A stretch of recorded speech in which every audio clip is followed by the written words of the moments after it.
C'est une activité qu'il ne louperait pour rien au monde. Les puzzles, c'est la grande passion de Nicolas et pas question pour sa maman d'intervenir. Maman peut faire le puzzle avec toi? Je peux faire avec toi? Non? Non. Je peux pas faire avec toi? Nicolas est autiste. Lorsqu'il n'est pas avec ses parents, communiquer avec le monde extérieur lui est très compliqué. Il peut faire des toutes petites phrases, mais ça reste très très basique. Et puis il y a aussi la manière de poser des questions. Vous pouvez lui dire quel est ton nom, il ne pourrait pas comprendre. Si vous dites comment tu t'appelles, il pourrait comprendre. Vous voyez, il n'a pas toujours la même notion des choses que nous. Inquiète qu'il lui arrive un accident, sa mère Véronique a créé cette pochette.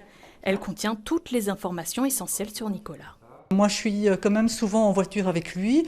Je suis seule en voiture avec lui et donc je me dis si un jour il m'arrive un accident, que je perds connaissance et que lui reste conscient, mais comment les services de premier secours peuvent réagir de manière efficace en sachant que physiquement on ne voit pas qu'il a un handicap et en plus il est non-verbal.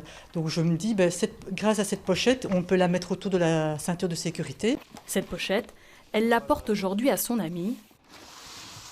Bonjour! Salut Véro, comment ça va? Ça va, je viens pour la livraison. Ah génial! Voilà, les petits live covers pour mettre à ton sac à dos.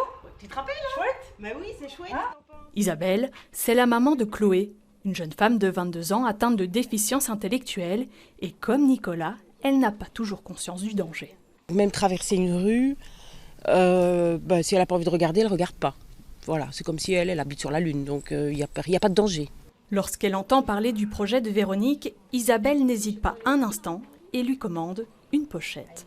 Elle va me rassurer parce que j'ai déjà perdu Chloé quelques fois au shopping center quand elle était petite, dans un immense parc quand elle était encore plus petite.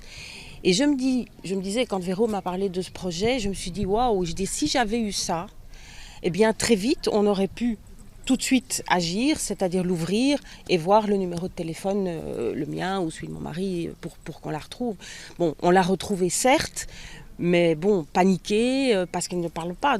Ce soir, Isabelle déposera sa fille dans son centre spécialisé, l'Esprit, un peu plus léger.